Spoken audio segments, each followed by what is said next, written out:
Est-ce que je peux recevoir un mot amen? Amen. Je vais commencer avec les thèmes d'aujourd'hui. Je vais prendre une deuxième race. Parce que je n'ai pas le temps d'aller plus en profondeur sur certains sujets.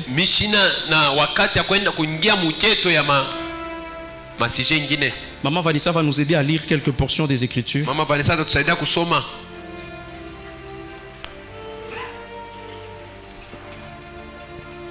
On va commencer par notre verset des bases.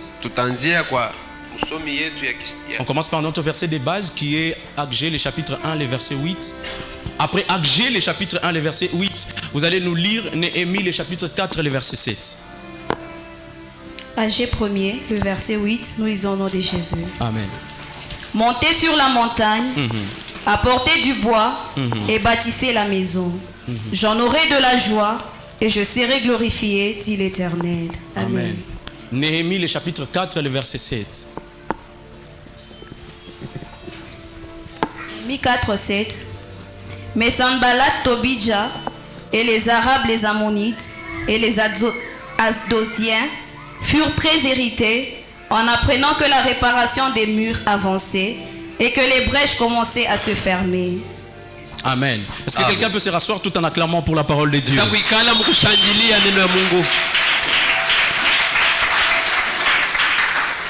La deuxième race avec laquelle on va évoluer,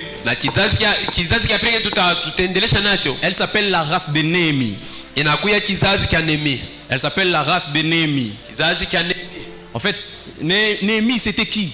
Néhémie était un juif, mais qui n'habitait pas Israël. Parce que hier je vous ai parlé de la déportation de juifs. Je vous ai dit qu'en l'an 470 les juifs ont été déportés de leur territoire vers les territoires babyloniens. Et Jérusalem avait été détruit. Donc c'est-à-dire les juifs étaient partis là-bas pour 70 ans. Après cela, dans l'an 520, ils sont retournés parce que l'empire babylonien avait été détruit par l'empire perse. D'ailleurs c'est avec le roi Darius, pour ceux-là qui connaissent l'histoire. Et c'est là que hier, je vous ai dit que c'est là que Agé avait intervenu hier. Alors, Néhémie se situe où? Néhémie se situe dans l'écart après Agé. Agé a eu à reconstruire les temples, mais Néhémie est venu après. Parce que pour ceux-là qui font la théologie, vous allez voir que Néhémie avant tout ça, il n'est jamais rentré en Israël. Parce que Néhémie n'était qu'un échasson. Il était échasson du roi perse. C'est-à-dire il était dans les conseils du roi. Alors Néhémie, pour rentrer en Israël, il a fallu que Dieu puisse lui parler. Dieu avait parlé à Néhémie, et c'est pour ça que Néhémie s'était levé pour rentrer en Israël. Et quand Néhémie est rentré en Israël, il avait déjà trouvé les temples qui avaient déjà été construits. Mais Néhémie est une figure importante. Vous allez comprendre pourquoi Néhémie est important. Il avait déjà trouvé tous les travaux achevés. Il avait déjà trouvé le second temple déjà bâti. Mais Néhémie est une figure importante. Pourquoi? Parce que Néhémie avait une tâche à accomplir. Il fallait qu'il puisse aussi rebâtir quelque chose d'autre. Et Néhémie devait rebâtir les murailles de Jérusalem. C'était ça sa mission. La première chose qui caractérise la race de Néhémie, premièrement, ce sont des hommes de particularité. Ce sont des gens qui connaissent leur mission dans la grande mission. Que quelqu'un puisse comprendre un peu la tautologie. Il savait que Dieu avait besoin qu'on puisse lui reconstruire son temple. Mais au-delà de ça, Néhémie savait que moi ma tâche n'est pas seulement que de construire le temple. Moi ma tâche à moi, c'est la reconstruction des murailles. J'aimerais dire à quelqu'un, le problème n'a jamais été de servir Dieu. Le problème, c'est de savoir en quoi servir Dieu. Le problème n'est pas de bâtir. Mais toi à ton niveau, qu'est-ce que Dieu t'a appelé que tu puisses bâtir? Je vais encore dire une autre chose. Vous savez, pour manifester les dons spirituels, beaucoup de gens ont des problèmes. Des fois je reçois des questions comme ça. Prophète, c'est quoi mon appel? Prophète, c'est quoi ma mission? Suis-je appelé au prophétique? Suis-je appelé à ceci? Malheureusement, je ne peux pas entrer en profondeur parce que le tout est dans mon livre. Mais il y a une chose que les gens ne comprennent pas. Vous n'allez jamais accomplir votre destinée si vous ne connaissez pas votre particularité. Beaucoup de gens échouent parce qu'ils veulent servir Dieu dans les généralités. Le service devient efficace lorsque tu connais la particularité de ta mission et de ton implication dans l'œuvre de Dieu. Dieu n'enrôle pas les gens qui sont dans les généralités. Dieu n'enrôle pas les gens qui sont là pour tout faire. Dieu enrôle les gens qui connaissent leur particularité. Est-ce que je peux recevoir un bon amen? Amen. Néhémie a réussi son appel. Il a réussi sa mission parce qu'il a su détecter la particularité de la tâche qu'il devait accomplir. JTL, aujourd'hui, Dieu a ses messages pour toi. Dans cette construction, tu as une tâche particulière que tu dois exécuter. Pour Néhémie, pour lui, c'était les murailles.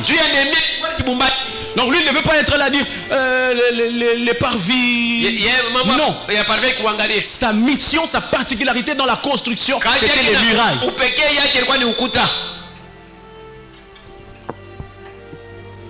Je vais dire à quelqu'un, tout le monde naît avec un potentiel. Tout le monde naît avec un potentiel. Votre potentiel, c'est votre particularité dans la mission que vous devez accomplir. La première chose pour réussir dans sa mission, c'est de détecter votre potentiel. Donne-moi un bon amen. Ça, je le sentais que je devais dire à quelqu'un. Un potentiel, c'est quoi? Un potentiel, c'est une puissance. Un potentiel, c'est une chose qui fait notre force, mais qu'on n'a pas eu la chance de découvrir jusqu'ici. C'est ça un potentiel. Les jours que tu découvres un potentiel, il ne devient plus un potentiel. Parce que le potentiel est comme un verbe qu'on doit toujours conjuguer au futur. Et rien n'est difficile ici sur terre comme découvrir les potentiels que Dieu a mis en nous. Donne-moi un bon amen, je veux progresser. Amen. Rien n'est difficile comme cela. C'est comme ça qu'il y avait des gens comme Pierre. Il était en train de faire son travail de poisson. Quand Jésus-Christ le rencontre pour la première fois, Jésus-Christ a commencé par détecter le potentiel de Pierre. Il lui a dit ceci: à partir de maintenant, tu ne seras plus pêcheur de poissons, mais à partir de maintenant, tu seras pêcheur d'hommes.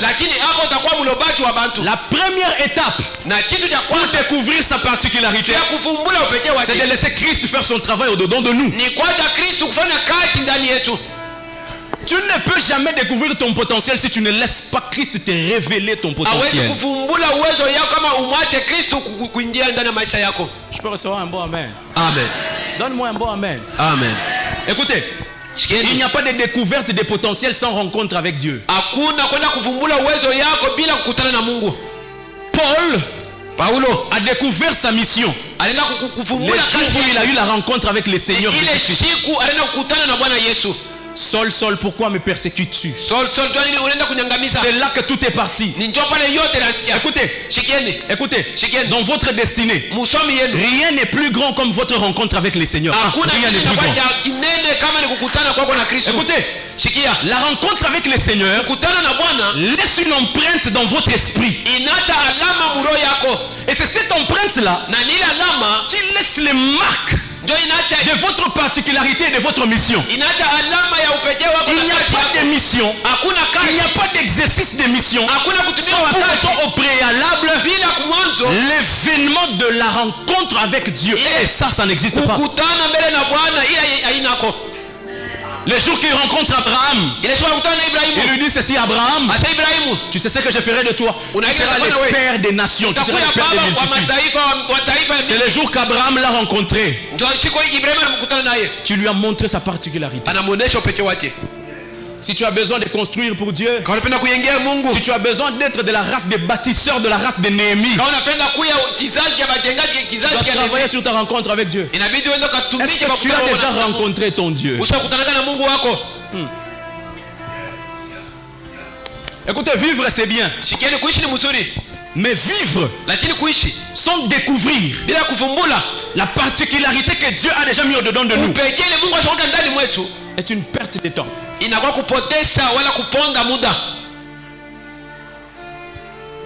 y a une différence entre exister et vivre.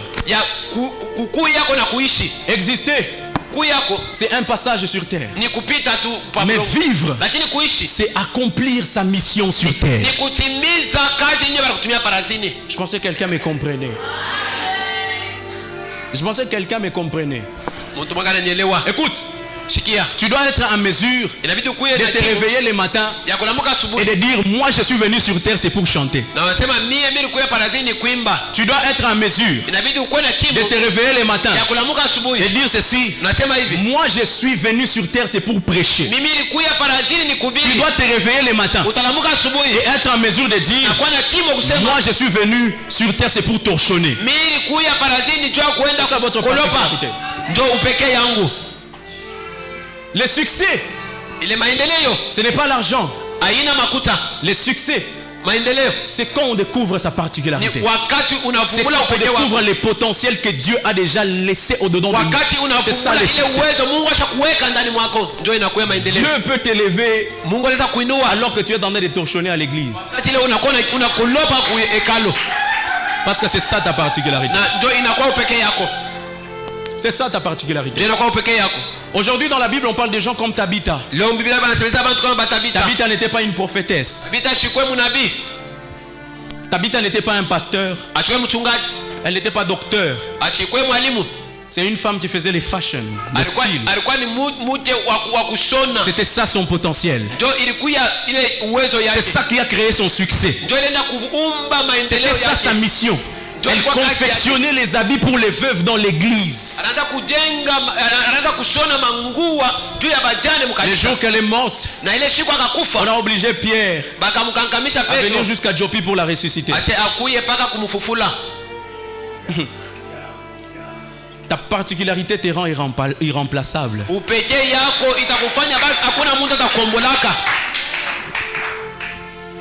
Les potentiels que tu as au-dedans de toi, c'est ce qui te rend spécial dans ta destinée. Demande à ton voisin: est-ce que tu connais ton potentiel?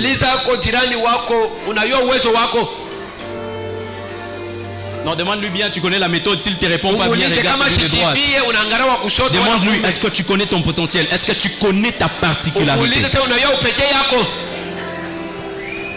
On va lire une portion des Écritures que j'ai aimée. 1 Corinthiens, le chapitre 12, le verset 18. Malheureusement, on va lire seulement la version du Semeur. C'est pour ça que je n'ai pas donné ça à maman Vanessa. Parce que cette version, elle est importante à ce niveau. Dieu a disposé chaque organe dans le corps, chacun avec sa particularité, comme il l'a trouvé bon. Votre particularité, c'est la façon par laquelle Dieu vous a créé. Écoutez, la première chose qui tue la particularité de quelqu'un, la première chose qui tue la particularité de quelqu'un, c'est le fait de copier. Écoutez, tout n'est pas à copier sur terre. Vous vous imaginez Néhémie en train de copier ce que Abjé avait fait. Il n'allait pas accomplir sa destinée. Le problème, c'est que nous sommes dans une génération où on copie de tout, même de ce qu'il ne faut pas. Le fait de copier détruit votre originalité. Est-ce que je peux recevoir un bon amen? Écoutez, il y a une différence entre être inspiré et copier. Il y a une grande différence. Être inspiré signifie quoi? Être inspiré signifie avoir une illumination sur un sujet qu'on a, avoir des informations nouvelles sur les sujets qu'on maîtrise déjà.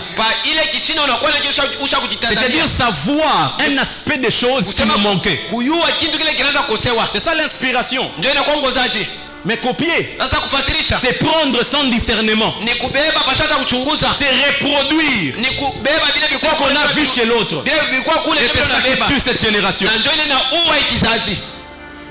Donne-moi un bon amen. Amen. Ce n'est pas parce que tu vois tout le monde crier que toi aussi tu dois commencer à crier. Ce n'est pas parce que tu vois une danse, surtout avec les choristes, c'est trop fréquent. Il suffit qu'on voit quelque chose à Kinshasa, tout le monde ici va le faire. C'est ça qui tue notre originalité. Et c'est ça qui nous empêche à ce que nous puissions progresser dans la découverte de notre potentiel. Copier vous pousse à être quelqu'un d'autre. Copier vous pousse à être quelque chose que Dieu vous a jamais appelé à être. Donne-moi un bon amen. Amen. Donne-moi un bon amen. Amen. Écoutez, pour mieux comprendre le mystère de copier, prenez l'exemple de Lot et Abraham. Dieu n'a jamais appelé Lot. Dieu avait appelé Abraham. Mais le fait que les deux marchaient, si la bénédiction d'Abraham devenait la bénédiction de Lot. Est-ce que vous savez qu'il y a des gens qui ont des esprits copieurs en eux?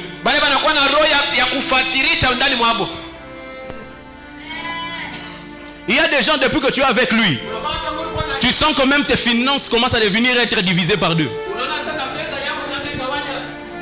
Il y a des gens comme ça. Moi je connais des gens, depuis qu'ils marchent avec cet ami-là, c'est comme si les points qu'ils faisaient à l'université c'est devenu divisé par deux. Il y a des gens qui ont des esprits copieurs. Et ça, il faut que Dieu puisse vous révéler à ces sujets pour que vous puissiez prier et pour que vous puissiez tenir les bonnes attitudes. Et aussi, il y a des gens qui font ce qu'on appelle la copie, comment je vais dire ça? La copie indirecte. Tu es influencé par quelqu'un d'autre sans que tu saches que tu es influencé. Les mauvaises compagnies corrompent les bonnes mœurs. Il y a des gens comme ça que moi j'ai vu. Donc c'est-à-dire, il priait, il cherchait le Seigneur. Mais depuis qu'il a un ami aux côtés de lui, sa vie de prière vient de partir. C'est-à-dire son subconscient a été perturbé par le niveau spirituel de la personne qui est aux côtés de lui. Il y a des gens qui ont des esprits forts.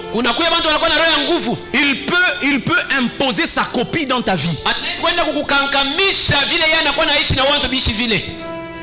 Et ça, il faut que les enfants de Dieu puissent commencer à prier. Le matin, tu te réveilles, Seigneur. Je prie pour mon potentiel. Je prie pour ma particularité. Je veux devenir ce que tu as dit que je deviendrai. Mes enfants vont devenir ce que tu as dit qu'ils vont devenir. Je refuse toutes ces personnes tueuses de destinée. Je refuse les tueurs de potentiel. Je refuse les tueurs de particularité. Je refuse.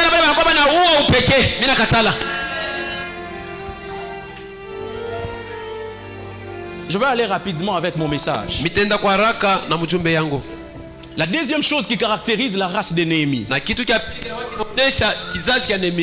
c'est ce que Maman Vanessa a eu à nous lire dans Néhémie, le chapitre 4, le verset 7. C'est que la race de Néhémie est une race des protecteurs. Non, c'est-à-dire, la race des bâtisseurs de Néhémie, ce sont des gens qui sont des protecteurs. Parce que vous allez voir, il y avait des gens comme Sambala et Tobija. Ces gens-là étaient là pour détruire les projets de Néhémie. Je vais dire à quelqu'un, je l'ai dit même d'ailleurs dernièrement quelque part, si le diable ne te combat pas, c'est que tu travailles pour lui.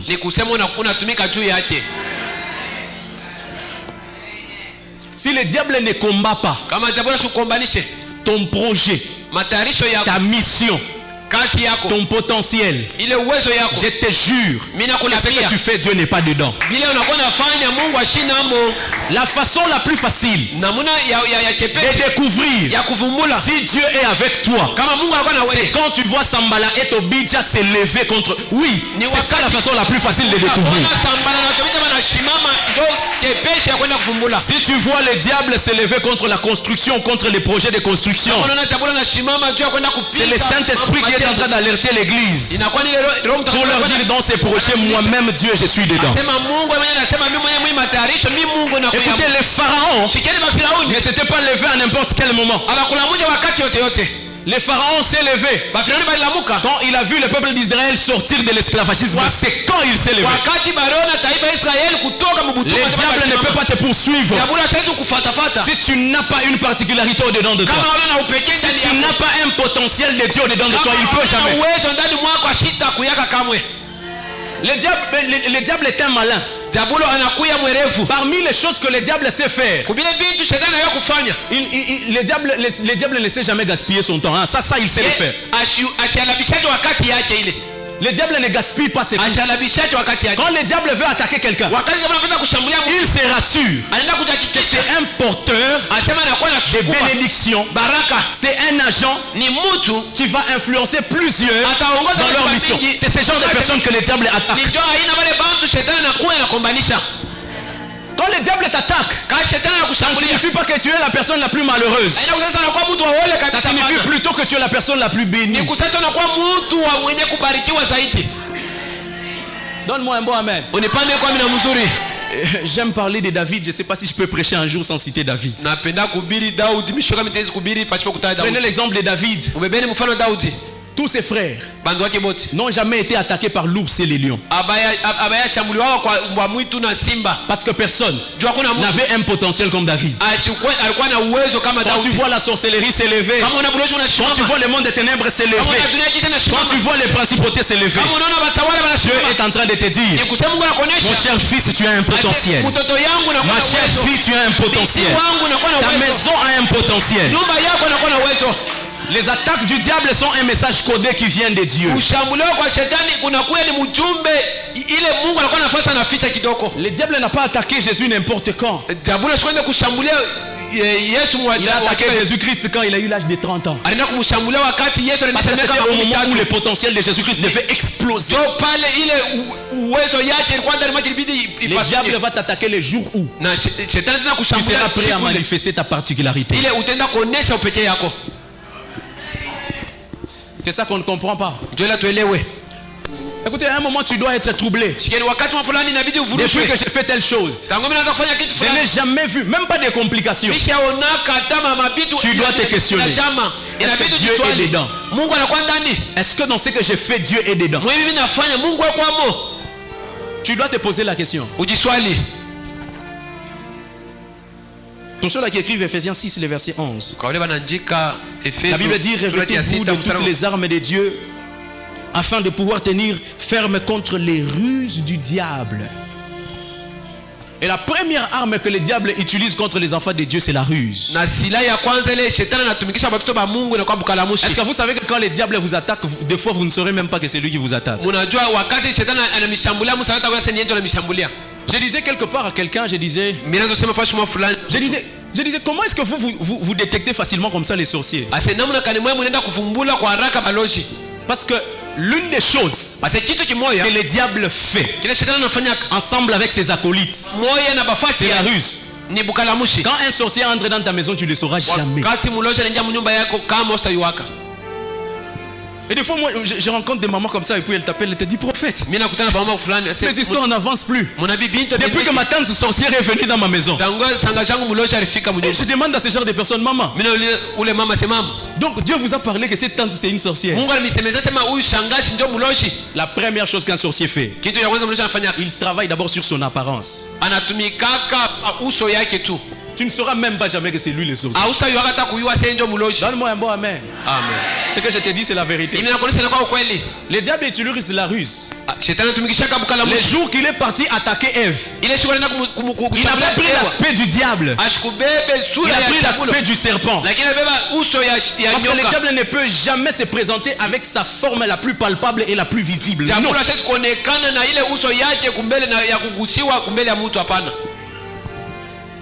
Le diable prend toujours la forme. Le diable se déguise. La Bible dit il se déguise en ange de lumière. L'arme du diable c'est le déguisement. Je pensais que quelqu'un me comprenait. Amen. Je vais dire à quelqu'un un secret. L'arme du diable c'est le déguisement. Quand le diable veut t'attaquer, il commence par se déguiser. Est-ce que vous savez que quand Ève parlait avec les serpents, elle ne savait pas que celui avec qui elle parlait c'était le diable? Ouais. Parce que quand Dieu lui pose la question, qui t'a dit de manger? Elle a dit c'est le serpent, elle n'a pas dit le diable. Tout ce temps elle pensait que c'est le serpent qui lui parlait. Il est difficile de découvrir le diable quelque part. Il te faut la grâce de Dieu pour découvrir que c'est lui qui fait ça, c'est le diable.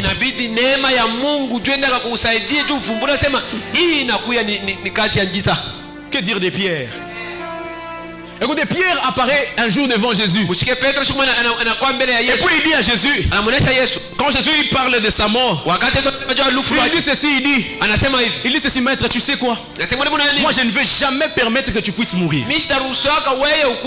Jésus les regarde. Et puis il lui dit, arrière de moi Satan.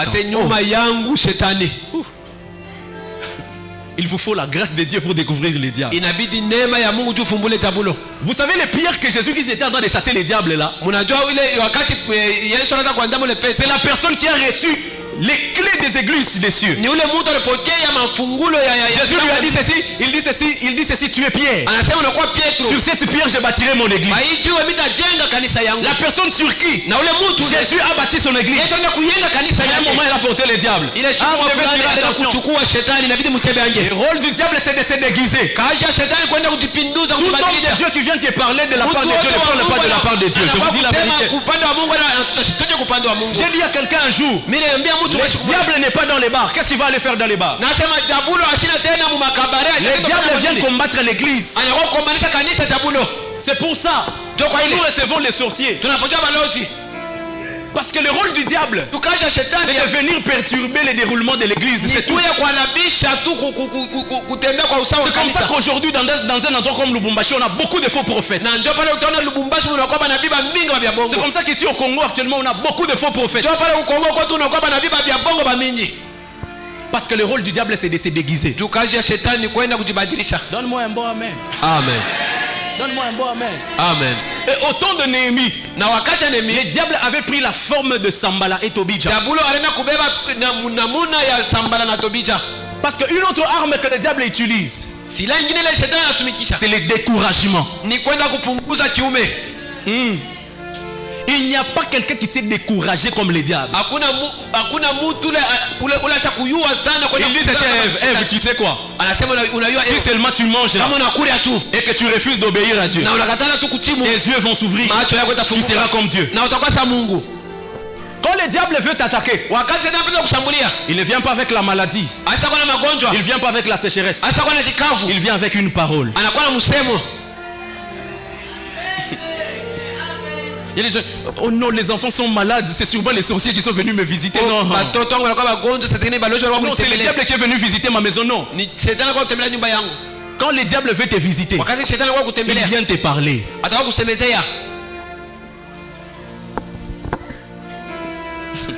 La foi vient de ce qu'on entend. Le doute aussi vient de ce qu'on entend. Le diable a déjà compris ces principes.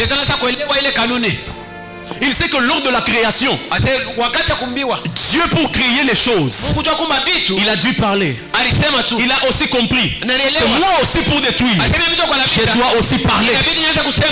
Luc le chapitre 4. Quand il se présente devant Jésus-Christ, il ne s'est pas battu avec Jésus-Christ. Ils ne se sont pas affrontés. Le diable a commencé à parler. Toute parole ne vient pas de Dieu, malheureusement. Il y a des paroles qui viennent du diable en personne. Le diable avait découragé Jésus-Christ avec des versets bibliques. Si vraiment tu es le fils de Dieu, fais ceci. Ça c'est le diable. Si tu es le fils de Dieu, jette-toi. Parce qu'il est écrit qu'il enverra un ange afin que son pied ne puisse pas heurter contre une. Ça c'est le diable. Écoute, quand le diable veut te détruire, il ira jusqu'à chercher une parole de Dieu pour te détruire avec. Le diable le fait souvent. Il y a des hommes de Dieu actuellement dans ces pays, ils pêchent au nom de la parole de Dieu. Moi je connais des hommes de Dieu comme ça qui prennent des versets que le diable a mal interprétés pour eux. Et puis ils perdent les enfants de Dieu. On a entendu des pasteurs qui ont prêché l'adultère parce que Salomon l'a dit. Tout ça c'est quoi? Le diable a pris une parole, il les a placés dans leur tête et ça les a perdus. C'est pour ça qu'on doit tirer beaucoup attention. Quand Dieu veut marcher avec nous, on doit se rassurer que ce qu'on a reçu vient vraiment de Dieu. Écoutez, il y a des gens que Dieu, il y a des gens que même le diable a éjecté de la vision. Parce que le diable les a donné une parole qu'il ne fallait pas. Il les a mal interprété une parole.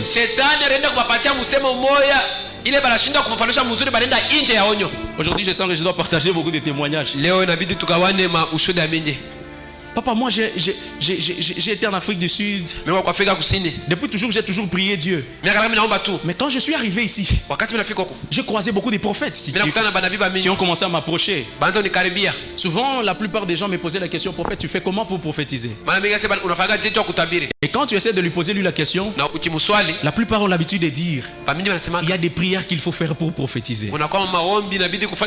Trop loin, moi je connais des grands hommes de Dieu ici qui le font. Ils disent non, tu dois prier avec les 4 éléments. J'ai dit sérieusement. Et puis ils te donnent des versets bibliques. Moi je connais des hommes de Dieu ici à Lubumbashi. Ils se réveillent à minuit, ils regardent la lune, ils commencent à prier. Je les ai dit ceci: vous allez très mal mourir. Et puis ils te donnent des versets bibliques. Écoutez, il n'y a rien que quand le diable te perd avec la parole de Dieu. Il n'y a pas une grande perdition comme ça. Donne-moi un bon amen. Amen. Je l'ai dit parce que plusieurs personnes sont dans ça. Je l'ai dit parce qu'il y a plusieurs serviteurs de Dieu qui servent Dieu qui sont dans ça. Il y a même des gens qui ont déjà caché leurs péchés comme ça. Et il est très motivé par une parole de Dieu. Je ne suis pas contre le message de la grâce. Mais il y a des gens qui ont même transformé la grâce. C'est devenu une motivation pour faire ça. Vous allez très mal vous perdre. C'est ça que Néhémie nous enseigne. Je vais chuter avec mon message parce qu'aujourd'hui je sens qu'on doit prier. La troisième particularité D'ailleurs, c'est la même chose de ce que je suis en train de dire là. Néhémie est venu pour restaurer la coutume de Dieu. Écoutez, le peuple d'Israël en ce moment-là, ils avaient déjà perdu les coutumes de Dieu.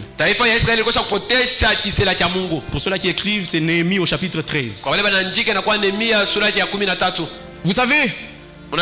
Vous savez, il y a une chose que Dieu attend de nous.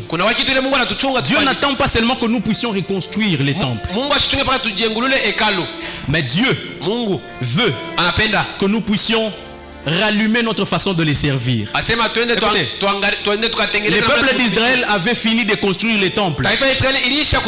Mais après avoir construit les temples, ils se sont perdus. D'ailleurs, il y a même quelqu'un qui s'appelait Tobia. Pour ceux-là qui font la théologie, ça c'est une histoire annexe. Hein? Les catholiques en parlent. Ceux-là qui peut-être qui ont eu la chance d'être dans l'église catholique, qui connaissent Tobia, c'est qui? Ces messieurs dormaient dans les parvis. Donc c'est-à-dire quoi? Après la construction, tout le monde faisait du n'importe quoi. Les Lévites avaient même pris les ustensiles pour faire avec les services sacerdotaux. Ils ont commencé à les utiliser dans leur maison. Et la fureur de Dieu était sur eux. Parce qu'après chaque reconstruction, Dieu attend de nous un nouvel engagement. Quelqu'un m'a pas encore compris jusqu'ici. Amen. Après chaque reconstruction, Dieu attend de nous un nouvel engagement. Agé a dit ceci: la gloire de la seconde maison sera plus grande que la gloire de la deuxième. Écoutez, la gloire impose de nous un caractère ferme. La gloire de Dieu impose de nous des règles. La gloire de Dieu impose de nous la loi. Tu ne peux pas bénéficier de la gloire de Dieu si tu n'es pas quelqu'un de discipliné, non. Si tu n'es pas quelqu'un d'engagé, non. C'est bien beau de parler de la gloire de la deuxième maison, mais la gloire de la deuxième maison n'est pas pour n'importe qui. La gloire de la deuxième maison est pour des gens qui sont consacrés au Seigneur. Je suis en train de prier pour toi. Tu ne seras pas de la race de Tobia. Tu ne seras pas de la race de Sambala. Je suis en train de prier pour toi. Que Dieu fasse dans ton esprit une mise à jour. Écoutez, quand la construction va finir, ça ne sera pas le temps de nous reposer, non. Ça sera le temps d'actualiser nos engagements envers Dieu. Chacun doit revoir sa façon de servir. Chacun doit revoir son implication dans sa façon de servir. Écoutez, le service de Dieu a souvent deux choses. Soit c'est la bénédiction, soit c'est la malédiction. Dieu a dit à Moïse: je mets devant toi deux chemins, la vie et la mort. Mais moi, ton Dieu, je te conseillerais de choisir la vie afin que tu vives, pour que tu vives. La malédiction. Écoutez, je vais dire quelque chose que j'ai dit à quelqu'un. J'ai dit ceci, j'ai dit à un homme de Dieu. J'ai dit ceci, homme de Dieu. Tu sais que sur terre, il n'y a personne qui peut maudire une autre personne. La malédiction, on la crée seule. Ah, c'est ça. Quand vous lisez toutes les malédictions dans la Bible, vous allez comprendre que toutes les malédictions, on les crée seules. La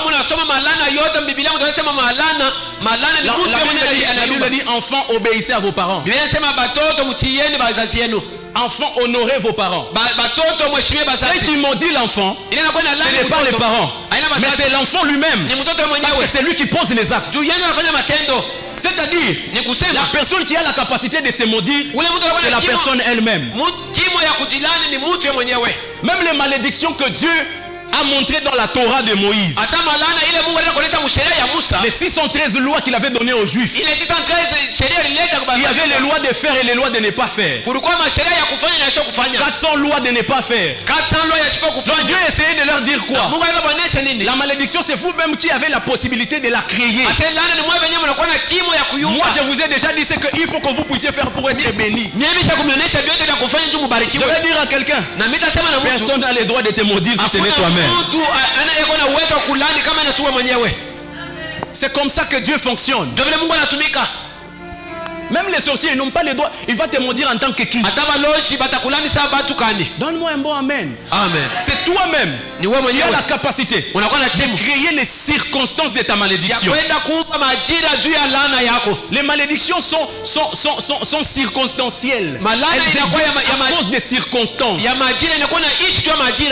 Non, je suis en train de dire à quelqu'un, à partir de maintenant, commence à bénir ta propre vie. Commence à bénir ta propre destinée. Écoutez, j'aime une chose que Néhémie fait. Alors qu'il finit à écrire le livre de Néhémie, il commence à se bénir soi-même. Il commence à se bénir soi-même. J'aimerais dire à quelqu'un, la première personne qui doit te bénir, c'est toi-même. Écoute, même pour la construction de ce temple, tu es la personne qui a le droit de se bénir toi-même. Alors que tu es en train de construire, tu dois commencer à dire ceci à Dieu: Seigneur, que pour cette construction, que ma vie soit bénie, que ma destinée soit bénie, que même mes enfants soient bénis.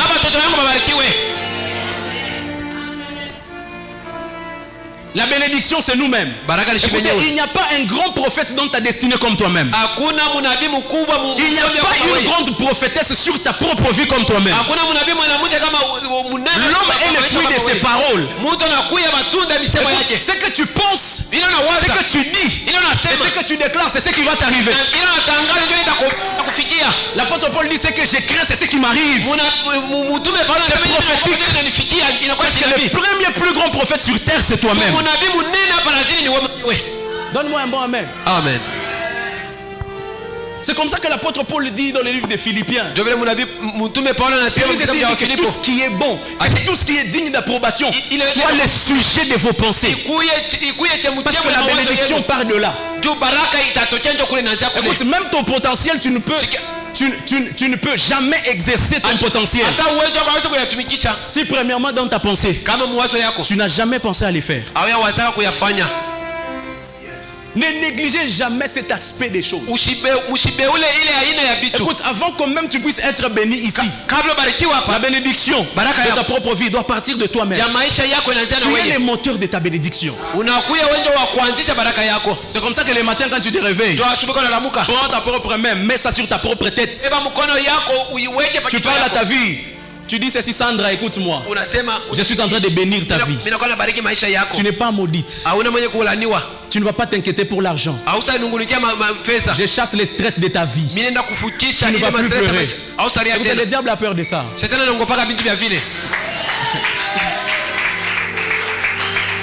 Vous savez, je sens aujourd'hui que je dois raconter beaucoup des histoires et des anecdotes comme ça. Je me rappelle, il y a une année où, il y a très longtemps, j'étais à Lubumbashi. Il y a très longtemps, alors très longtemps. Je me rappelle qu'en ces moments-là, ma vie de prière avait tellement baissé. Je ne priais presque plus. Et je me rappelle que j'étais dans un quartier bizarre. Ce quartier, il y avait tellement de sorciers. J'ai jamais vu la sorcellerie comme ça. Je me rappelle qu'on m'étranglait chaque nuit. On m'étranglait même 3 fois par nuit comme ça. On t'étrangle. Et le fait là qu'on m'étranglait à tout moment, j'ai commencé à dire: je dois quand même commencer à essayer quand même de prier. Je vous jure que quand j'ai prié, c'était l'essence que j'ai versée sur le feu. Je me rappelle même une fois, on m'avait tellement étranglé ce jour-là. Je me suis réveillé, j'ai prié pendant 1 heure du temps. J'avais prié, c'était 1 heure du temps, c'était beaucoup pour moi à l'époque. Ce jour-là, je ne sais pas ce que j'avais fait au diable.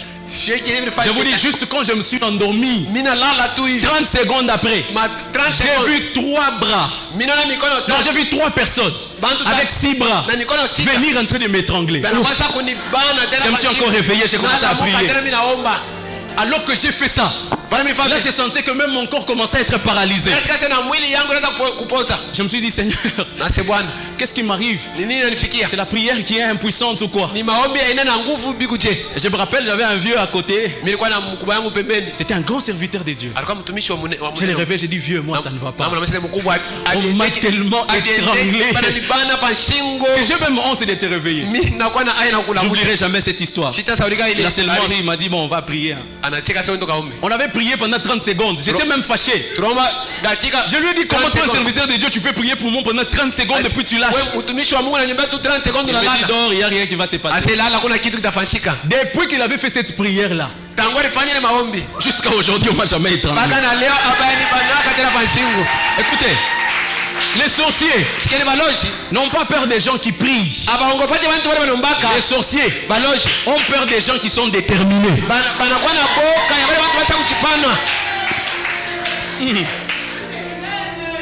Écoute, la Bible dit ceci, que tout ce que vous allez demander à mon nom par la foi. Si tu pries sans la foi, tu es en train de faire, c'est une récitation. Écoutez, il n'y a rien de plus puissant ici sur terre qu'une détermination. Écoutez, une personne déterminée, même le diable n'a pas la capacité de le détruire. Sambala et Tobidja n'ont pas su arrêter Néhémie parce que Néhémie avait une détermination. Écoutez, la détermination, ce n'est pas seulement une pensée. La détermination est une huile spirituelle. Vous n'avez jamais vu quelqu'un qui ne prie pas? Moi j'ai vu des gens comme ça. Ils ne prient pas. On l'étrangle. Et puis il se réveille le matin. Il dit, et c'est vrai, vous voyez, les sorciers ne viennent plus. Qu'est-ce que les sorciers ont fui? Parce que cette personne n'a pas prié Dieu. Les sorciers ont fui la détermination que cette personne a affichée. C'est ce que les gens sont, ils disent Lusanzo. C'est qu'on appelle Lusanzo, c'est quoi? C'est juste des personnes qui sont déterminées, qui se lèvent avec une certaine petitesse. Ils ont copié ça, c'est chez Dieu. Écoutez, il n'y a aucune personne dans la Bible qui a accompli quelque chose sans la détermination. Personne. Écoutez, pour faire quelque chose avec Dieu, vous devez être déterminé. Ah non, sois déterminé au travail. Sois déterminé dans ta façon de prêcher. Sois déterminé dans ta façon de parler. Sois déterminé. Tu ne peux jamais bénéficier de ta particularité si tu n'es pas déterminé. Même dans la carrière musicale, tu ne peux jamais rien faire si tu n'es déterminé. On connaît des gens qui ne chantent pas bien, mais à cause de leur détermination, ils sont partis loin avec Dieu. Tu dois être déterminé dans ce que tu fais. Ta détermination est ta force. Ta détermination est ton énergie. En anglais on dit stamina. Ta détermination, c'est ça ton stamina. Amen. Il y a des gens qui ont des potentiels. Il y a des gens qui ont des grâces. Il y a des gens qui ont des particularités. Mais il y a des gens qui n'ont pas de détermination. Dieu est en train de dire ceci à Josué. Prends courage et fortifie-toi. Dieu ne viendra jamais te donner le courage. Dieu ne viendra jamais te donner la détermination. C'est à toi d'être déterminé. Même pour construire, tu as besoin de la détermination. J'aimerais dire à quelqu'un, les gens pour te décourager, ils seront toujours là. Ça c'est irréfutable. Ici sur terre, les gens pour te décourager dans ce que tu fais, ils seront toujours là. Ah, il y a des gens qui regardent la photo du projet. Ils disent, non, ce sont des Sambala et Tobidja. Sambala et Tobidja, on n'envoie pas faille sur eux. On les répond par la détermination. Tu dois être déterminé. Tu dois être déterminé. La détermination crée la confusion dans les ennemis. Le diable peut détruire tout le monde. Le diable peut détruire tout le monde. Mais le diable n'a pas le droit de détruire quelqu'un qui est déterminé. La Bible dit ceci. Quand l'ennemi, le diable vous attaque, résistez-lui. La résistance, c'est par la détermination. La détermination est une partie de la foi. Tu ne peux pas me dire que tu as la foi avant d'être déterminé. Ah, sois déterminé ce soir. Dans tes études, sois déterminé. Dans ton mariage, sois déterminé. Si tu es en train de douter, j'ai une bonne nouvelle pour toi. Sois déterminé. Ah, Job n'a pas été détruit à cause de sa détermination. Sa femme lui a dit ceci, insulte même Dieu. Il connaissait parce qu'il était déterminé. Si tu es déterminé, personne ne saura te déconnecter de Dieu. Si tu es déterminé, tu sais pourquoi tu vacilles dans les choses de Dieu. Tu sais pourquoi tu t'attends dans les choses de Dieu. C'est parce que tu n'es pas déterminé. J'ai l'habitude de le dire. Il n'y a aucune personne qui peut me dissuader de prêcher. Il n'y a aucune personne. Même si quelqu'un me dit tu le fais mal, je prends cette remarque, merci beaucoup, je vais corriger. Mais je suis déterminé à le faire demain. Il n'y a personne qui a la capacité de t'arrêter. Amen. Je n'oublierai jamais. La première fois que j'ai sorti mon premier livre, je n'ai même pas vendu un centime. Alors que j'avais fait beaucoup de dépenses. Beaucoup de gens m'ont découragé. Mais j'étais déterminé. Parce que je connaissais l'appel de Dieu. Je connaissais la mission de Dieu. Mais aujourd'hui, je reçois des appels partout dans le monde. Je reçois des grands hommes de Dieu qui me disent, peux-tu m'aider à écrire aussi mon livre? Aujourd'hui, j'ai plus de 80 personnes dans le monde entier avec lesquelles je les aide à écrire leurs livres. Tout ça est parti par une détermination. J'ai été déterminé par ce que j'étais en train de faire. Tu dois être déterminé dans... Écoute, le jour que Dieu t'avait appelé, ce n'était pas en groupe. Ce n'était pas dans un appel WhatsApp avec beaucoup de gens. Dieu t'avait appelé seul. C'est ça qui doit te motiver. Quand Dieu t'avait parlé de contribuer à la construction, ce n'était pas avec ton entourage et tes amis. Tu étais seul. C'était une conviction personnelle. Ne dépend pas des gens.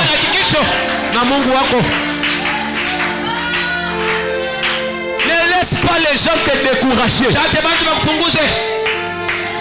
Il y a des gens, tu as des rêves. Ton rêve à toi, c'est un jour que tu puisses être un grand architecte. Écoute, les architectes ici au Congo, écoute, c'est ça les gens. Sois déterminé. Le jour que tu recevais ces rêves-là, tu n'étais avec personne. L'erreur de Joseph, c'était d'aller partager ses rêves avec ses frères. Quand il recevait les rêves, il était seul. Il ne rêvait pas en featuring. Le featuring dans les rêves, ça n'existe pas. Quand Dieu te donne la vision, il ne te la donne pas en featuring avec les gens. Tu dois croire en ton potentiel. Tu dois croire dans ta particularité. Écoute, la détermination. C'est ce qu'on appelle en Swahili kichwa nguvu. C'est ce qu'on appelle en français la tétitesse. Écoute, ici sur terre, kama una na kichwa nguvu, hautafanya kitu. Tu n'as pas la tétitesse, tu ne vas rien faire. Moi je connais des gens. Si tu lui dis ceci, tu dis mon cher, donne-moi un peu d'argent. Il va te dire ceci. J'ai pas de liquide ici. J'ai oublié ma carte bancaire à la maison. En réalité, il n'a pas de l'argent. Mais tellement que sa tête a été programmée à la grandeur que il ne peut jamais permettre que l'argent ne puisse pas être dans sa poche. C'est ça être déterminé, c'est être têtu. La détermination est un état d'esprit. Tu dois programmer ton cerveau à être déterminé. Tu dois programmer ton esprit à cela. Tu dois te dire ceci ici sur terre. Je ne suis pas venu accompagner quelqu'un. Ici sur terre, je ne suis pas venu pour mourir pauvre. Non, jamais. Tu ne peux pas m'appeler à la pauvreté. Non, jamais. C'est une détermination. Tous les grands hommes qui ont impacté cette terre, ils ont été déterminés. La vie ici, elle n'a jamais, écoutez, la vie n'a jamais été facile pour tout le monde. Même pour ceux-là qui ont des millions, demandez-leur. La vie n'a jamais été facile pour eux. C'était des gens qui étaient déterminés. Écoute, le fait d'échouer une fois ne signifie pas que tu vas échouer chaque jour. Écoute, tu peux avoir un talent. Tu peux avoir un talent. Aujourd'hui, tu sors la première chanson, ça ne tient pas. Demain, tu sors la deuxième chanson, ça ne tient pas. Écoute, un jour, par la grâce de Dieu, tu sors et la gloire de Dieu est répandue.